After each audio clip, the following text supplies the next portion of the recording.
Keterlibatan artis di partai atau di DPR, di dewan, di caleg, itu menurut saya kalau di partai itu kebanyakan cuma bunga-bunga aja, Bang. Satu saat saya ada di parlemen, yang saya perjuangan pertama kali adalah hak para pekerja TV, artis-artis yang ada di TV yang mengalami nasib bekerja mati-matian tapi dibayarnya susah atau nggak dibayar-bayar. Bahkan sampai ada orang yang sakit-sakitan juga nggak dibayar-bayar, nggak lunas-lunas.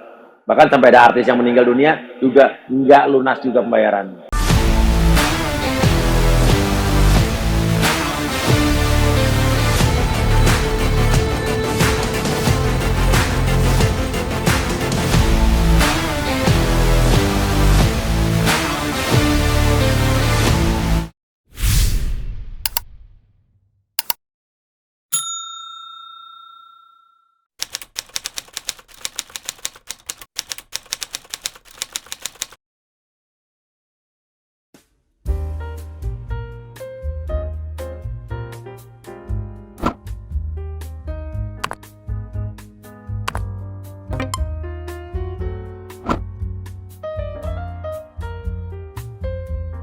Selamat malam, selamat siang di sana, Bang.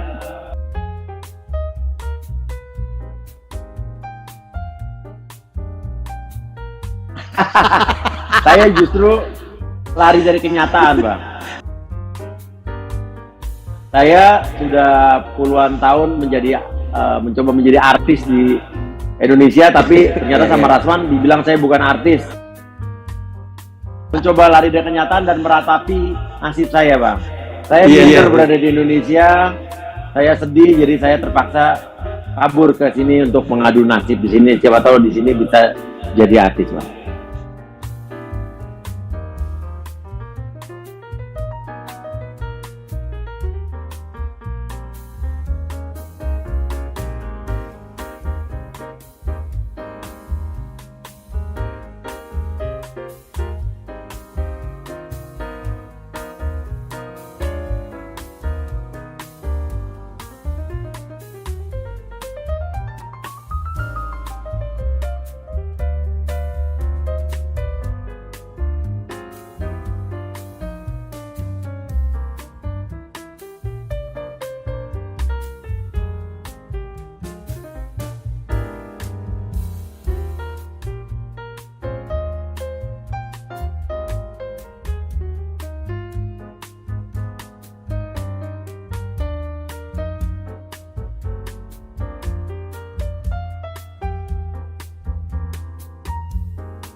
Jujur, Pak ya, kalau menurut aku, Bang, artis itu memang menurut saya kebanyakan mostly di keterlibatan artis di partai atau di DPR, di dewan, di caleg. Itu menurut saya kalau di partai itu kebanyakan cuma bunga-bunga aja, Bang. Hanya bunga saja. Dan kalau bisa ditanya apakah artis cukup bisa mewakili pekerja seni, melindungi hak-hak pekerja seni, menurut saya artis yang bisa baru terbukti emang memperjuangkan itu menurut saya baru Anang Hermansyah.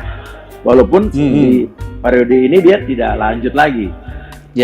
Ibaratnya related antara keartisannya dengan apa yang dia perjuangkan, relate. Nah, kalau yang lain menurut saya kebanyakan, jadi gini, artis jadi anggota dewan menurut saya juga tidak ada salahnya. Iya kan? Itu hak semua orang, ya kan?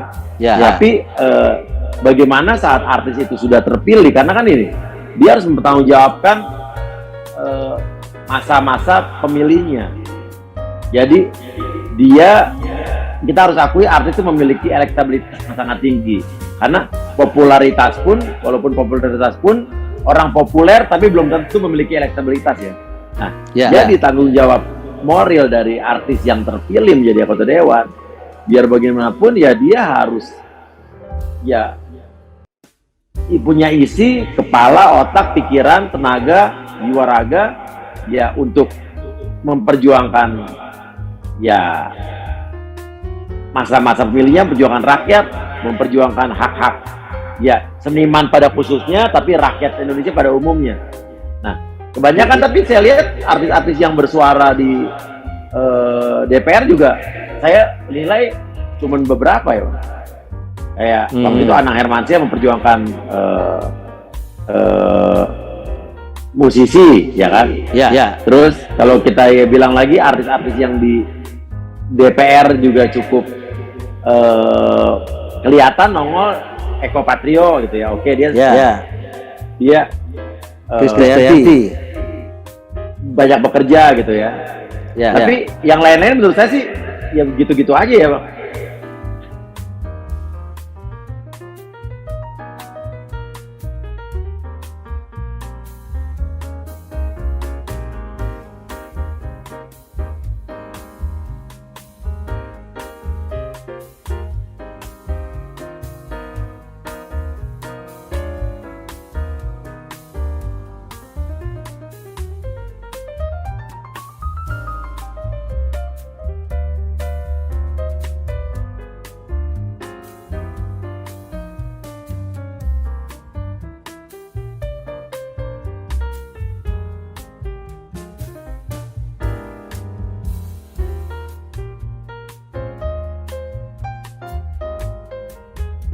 Oke. Tapi setuju, Bang. Dari dalam arti gini, saya adalah orang mungkin benar banyak yang tidak tahu kalau saya adalah sarjana politik. Jadi, saya adalah sarjana saya juga tahu. Sampai sekarang, yang sampai sekarang belum terjun ke politik gitu ya. Karena tahu rahasianya kenapa, Bang? Karena istri saya sampai sekarang bukan sampai sekarang. Beberapa waktu terakhir tidak mengizinkan saya untuk terjun ke politik. Dia bilang di entertainment aja. Kalau jujur boleh bilang, ketua partai dan partai-partai, petinggi partai yang nawarin saya berbagai macam warna udah dari 10 tahun yang lalu, berapa belas tahun lalu udah siap. Itu banyak karena mereka tahu background saya di politik UI. Cuman saya belum tergerak buat ke situ, bukan karena nggak mau atau gimana, karena memang saya dari kemarin masih menikmati pekerjaan saya untuk menghibur orang, Bang. Selain itu, alasan kedua adalah istri saya nggak ngasih izin katanya. Karena dibilang gini, selagi lo masih mau koleksi mobil antik, mau beli tas apa, mau jalan-jalan ke luar negeri, udah jadi artis aja gitu. Nah, tapi nggak tahu. Tapi anak saya aja dulu juga nggak setuju saya. Jadi saya sempat tanya, gimana kalau papa jadi politikus, jadi anggota DPR? Jangan, Pak, gitu. Kenapa? Nanti tahu-tahu dijebak orang, tiba-tiba masuk KPK atau segala macam. Anak saya kan dengerin begitu kan. Tapi tiba-tiba anak saya nih baru beberapa hari yang lalu kita lagi ngantri donat dia. Dibilang, "Papa kenapa nggak jadi anggota DPR aja?" Kata cinta gitu. Dulu kamu bilang jangan, bilang gitu. Nggak tahu, aku bilang, soalnya aku ngelihat isi podcast Papa selama berbulan-bulan terakhir ini kok udah berbeda jauh dengan dengan aliran Papa di televisi gitu kan, beberapa tahun belakangan gitu. Terus kenapa? Nggak tahu. Aku feelingnya begitu aja, dibilang begitu. Tapi sampai sekarang kalau ditanya Bang Rio, kepikiran apa enggak gitu kan? Belum kepikiran sih, Bang.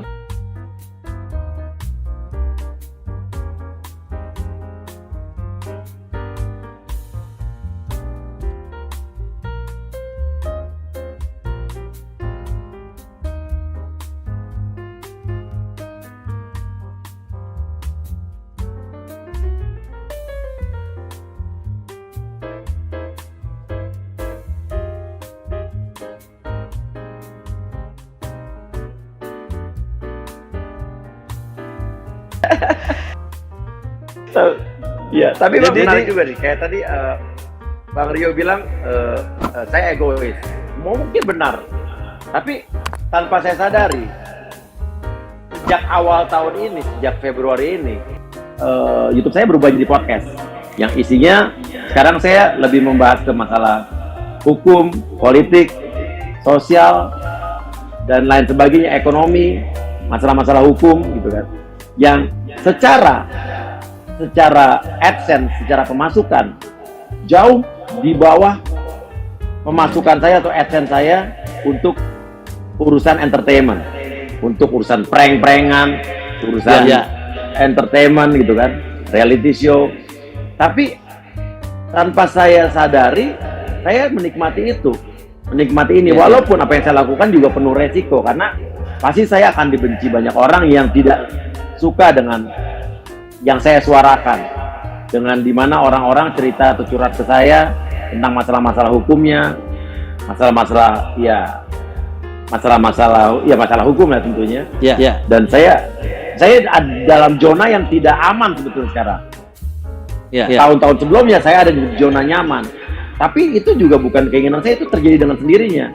Yang nggak tahu, mungkin ini adalah bentuk lain dari seperti yang tadi Bang Rio bilang, saya melakukan untuk bangsa. Ini yang saya lakukan sebetulnya, Bang. Sudah mulai. Ya. Sudah mulai. Ya. Walaupun secara penghasilan tidak jauh di bawah itu kadang-kadang. Betul. Dari AdSense YouTube saya aja tidak balik modal, Bang. Cuman Ya, saya ya, senang gitu kan.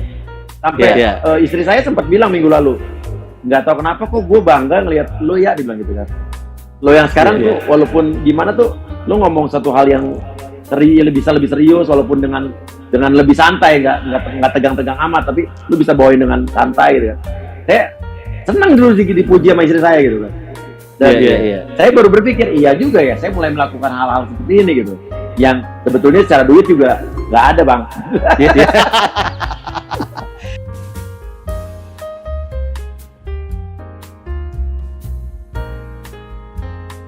Saya dulu waktu SD SMP pengen jadi diplomat. Gitu kan, pengen jalan-jalan ke luar negeri, kerja di luar negeri gitu kan. Nah, waktu saya dulu di Visipol, karena saya suka melihat, suka baca-baca tentang politik luar negeri, tentang ya macam-macam lah, Bang. Itu mulai tarik tujuannya nggak muluk-muluk dulu, cuman saya suka baca-baca berita politik di luar negeri. Iya. Nggak ada yang tahu ya, Bang.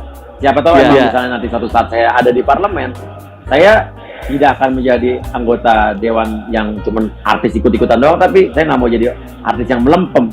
Ya saat saya akan di situ berarti saya akan jadi orang yang benar-benar siap untuk terjun, ya tidak hanya pemanis doang, Bang. Apalagi pemanis buatan, nggak mau. Dan kalau kita bilang saya berangkat dari seniman, misalnya satu saat saya ada di situ, yang saya perjuangan pertama kali adalah hak para pekerja TV, artis-artis yang ada di TV yang mengalami nasib bekerja mati-matian tapi dibayarnya susah atau nggak dibayar-bayar. Bahkan sampai ada orang yang sakit-sakitan juga nggak dibayar-bayar, nggak lunas-lunas. Bahkan sampai ada artis yang meninggal dunia juga nggak lunas juga pembayaran. Dan itu fenomena yang terjadi di dunia pertelevisian kita, Bang, di mana kontrak tidak lagi menjadi satu hal yang penting. Hukum dalam kontrak itu ya jadi nggak penting lagi, karena bisa ada artis yang termasuk saya juga, Bang, yang syuting yang 4 tahun yang lalu juga tetap belum dibayar. Nah, mungkin itu yang akan pertama kali saya perjuangkan. Berbeda dengan di Amerika, apapun hukumnya, apapun dalam surat kontrak atau perjanjian, ada yang namanya 30-90 batas waktu. Andai kata lewat itu, ya udah pasti perusahaannya udah pasti kena denda, udah bahkan bisa sampai ditutup. Nah, itu yang terjadi sekarang di Indonesia, yang sebaliknya, Bang, yang sangat meresahkan untuk para pekerja TV itu. Hampir tidak ada. Kalau nanti mereka kasih bawa pengacara, di blacklist ancamannya. Iya. Dan ini sudah jadi keluhan dari Nanda Persada juga, Ketua Imarindo, Ikatan Manajer Indonesia, bahwa sudah pernah dengar pendapat juga kalau nggak salah dengan anggota dewan dan lain sebagainya, cuman sampai sekarang tetap begitu-begitu aja, Bang. Terutama di televisi, bahkan televisi tiap hari juga dapat iklan, dapat pemasukan.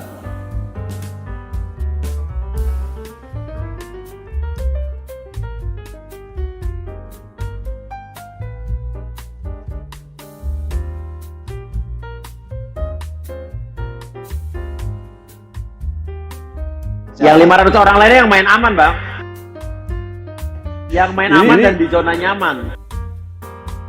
Orang yang vokal pun saya bisa kategorikan menjadi 2 bagian. Orang yang vokal, yang ngomong berani dan banyak musuhnya. Satu, emang orang yang memiliki kredibilitas dan integritas untuk memperjuangkan sesuatu. Dia tidak takut. Tapi ada lagi tipe orang yang banyak ngomong, banyak bicara, frontal, kontroversi, tapi bukan untuk kepentingan rakyat. tapi untuk kepentingan partai atau mungkin dia sengaja dimajukan untuk ya untuk mengalihkan sesuatu hal ya. Jadi itu yang saya amati, Bang. Ada dua orang vokal pun ada dua tipe sebenarnya.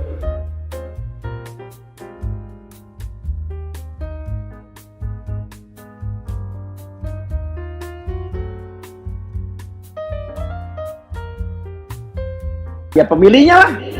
Pemilihnya juga harus bisa mengevaluasi wakil rakyat yang dia pilih. Kalau ternyata mengecewakan, ya berikutnya jangan dipilih lagi.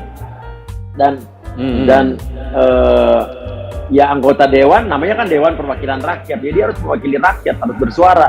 Kalau udah duduk di parlemen dia diam-diam baik, dia ya melempem, ya buat apa gitu kan. Kayak waktu di SMA saya kan wakil ketua Majelis Permusyawaratan Perwakilan kelas itu, di mana itu di atasnya OSIS, berarti MPR-nya gitu, DPR MPR-nya gitu kan. Dan dulu pas masa periode saya adalah kepengurusan pertama MPK yang pas saat laporan evaluasi atau laporan tahunan berakhirnya kepengurusan OSIS, saya tidak terima. Padahal itu di zaman sekolahan saya nggak terima, karena saya merasa bahwa pada saat itu banyak hal-hal yang belum bisa dipertanggungjawabkan gitu. Dan ya saya dulu udah melakukan itu dari zaman SMA. Laporan akhir tahun masa kepengurusan udah oke, terima, deal, udah kelar gitu. Udah, yang terjadi biasanya begitu gitu. Jadi menurut saya ya DPR sekarang harus berani ya untuk menolak apapun, entah RUU atau anggaran banggar yang dianggap ya tidak relevan, atau laporan-laporan dari lembaga-lembaga negara lain yang mungkin yang dirasa memang tidak capable gitu kan. Harus berani, jangan ibaratnya satu bersuara semua ikut gitu kan. Ya, harus punya integritas menurut saya. Oke. Jadi dan harus bisa menjadi anggota dewan, anggota parlemen yang memang bisa mewakili rakyat, dipilih oleh rakyat, ya harus berdiri di sejajar dengan kepentingan rakyat.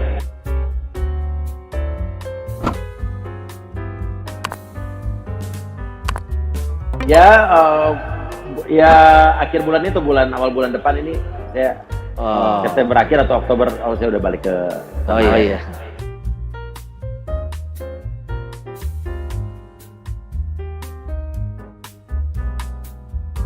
Ideal warnanya apa, Bang ya? Oh iya. Karena kenapa saya tanya visinya apa gitu, bukan dia nanya saya.